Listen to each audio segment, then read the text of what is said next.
એક રાજુ હતો. એ ખૂબ ધનવાન પરિવારનો છોકરો હતો. એના ઘરમાં ધન દોલત એટલું કે 7 પેઢી સુધી પણ ન ખૂટે. રાજુ મનમોજીલો હતો. એને કોઈ કામ કરવું ગમે નહીં. બસ આખો દિવસ બહાર ફરવું, ખાવું, પીવું અને જલસાની જિંદગી જીવવી. રાજુ 10મું પાસ થઈ ગયો, 12મું પાસ થઈ ગયો અને હવે તો કોલેજ પણ પૂરી થઈ ગઈ. પણ એનામાં કોઈ સભાનતાપણું જોવા મળે નહીં. એના પિતાને ચિંતા થવા લાગી. જો આ આવું ને આવું કરશે તો તે પોતાના જીવનમાં આગળ નહીં વધી શકે. લાગે છે મારે જ હવે કંઈક કરવું પડશે.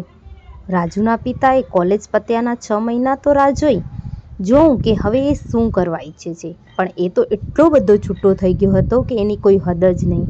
ગમે ત્યારે બહાર જવાનું, ગમે ત્યારે જમવાનું, કોઈ કામ સમયે ના કરવું, એના માટે કોઈ રિવાજ નહીં, કોઈ નિયમ નહીં. આ બધું એના પિતાને તો ખ્યાલ નહોતો. આ તો જ્યારે તેઓ થોડા દિવસ બીમાર પડી ગયા ત્યારે જોયું તો તેનો દીકરો હાથમાંથી છૂટી ગયો હોય એવું લાગ્યું. એની માં તો કોઈ ધ્યાન આપતી જ ન હતી એવું કહી શકાય. હવે મુદ્દાની વાત એ હતી કે આને સુધારવા શું કરવું. બસ થોડા સમય બાદ તબિયતમાં સુધાર આવે તેની એ રાહ જોઈ રહ્યા હતા. થોડા સમય બાદ એમની તબિયત સુધરવા મળી તો તેઓ સાજા થઈ ગયા અને ઓફિસનું જે કામ હતું તે બધું પતાવી લીધા બાદ એના દીકરા વિશે વિચાર્યું. એક દિવસ સવારની વાત છે. એમણે દીકરાને કહી દીધું કે આજે તું મને પૈસા કમાવીને આપ, જેટલા મળે એટલા. જો ન આવ્યો તો ઘરમાંથી કાઢી મૂકીશ. એટલે એના પિતાએ એને ગયા બાદ જોડે 1000 રૂપિયા માગ્યા અને એની માએ આપી પણ દીધા. જ્યારે એના પિતા સાંજે આવે છે, જમી લીધા બાદ નિરાંતે એના દીકરાને બોલાવીને કહે છે, આજે દિવસ કેવો રહ્યો? તો એનો દીકરો એના પિતાને 1000 રૂપિયા આપી દે છે અને એના પિતા કહે છે, જા આ 1000 રૂપિયા પહેલાં દરિયામાં ફેંકી આવ. એટલે એનો દીકરો એ 1000 રૂપિયા દરિયામાં ફેંકી દે છે. શક તો એમને પડી જ ગયો હતો કે દાળમાં નક્કી કંઈક કાળું છે.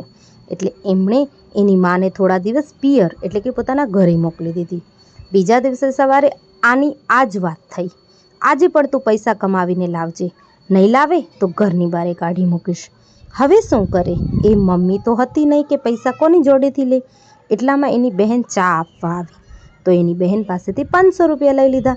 જ્યારે સાંજે એના પિતા આવ્યા, જમીને નિરાંતે એના દીકરાને બોલાવ્યો, એનો એ જે સવાલ પૂછ્યો ત્યારે જે પૈસા આપ્યા હતા એની બહેને એ પૈસા પણ દરિયામાં ફેંકી દીધા.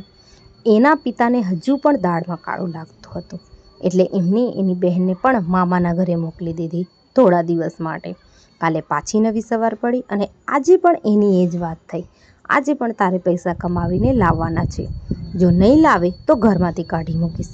હવે એ શું કરશે? મમ્મી પણ ઘરે નહીં અને આજે એ સાચામાં જ કામ કરવા ઘરેથી નીકળ્યો. સાંજ પડી ગઈ. પાછો આજે પણ એનો એ સવાલ, બોલ બેટા કેવો રહ્યો આજનો દિવસ? આજે કેટલા રૂપિયા કમાવીને લાવ્યો? તો એનો દીકરો કહે, આજે તો બસ 100 રૂપિયા જ મળ્યા. તો આ 100 રૂપિયા પહેલાં દરિયામાં ફેંકી આવ. આજે તો એના દીકરાએ સાચી રીતે મહેનત કરી હતી એટલે એ 100 રૂપિયા દરિયામાં ફેંકવાની ના પાડી અને કહ્યું, શું પપ્પા, આજે તો કામ કરીને મારા હાથ દર્દ કરે છે, કમર પણ દુખે છે. આ તો મહેનતના પૈસા, આમ કેમ હું 100 રૂપિયા દરિયામાં ફેંકી દઉં? ત્યારે એમને ખબર પડી કે આજે મારો દીકરો સાચે જ મહેનત કરીને લાવ્યો છે. પછી એના પિતાએ પૈસાનું મહત્ત્વ સમજાયું. ત્યારે એને ભાન થયું કે પૈસા જેટલા આસાનીથી વાપરી શકાય છે એટલી આસાનીથી કમાવી નથી શકાતા. તો આ કહાની ઉપરથી જાણવા મળે છે કે પૈસો પૈસાને નહીં પણ પરિશ્રમ પૈસાને ખેંચે છે. માટે મહેનત કરવાનો બંધ ના કરો. લાગે તો થોડા સમય માટે વિરામ લઈ લો પણ અવિરત આગળ વધતા રહો.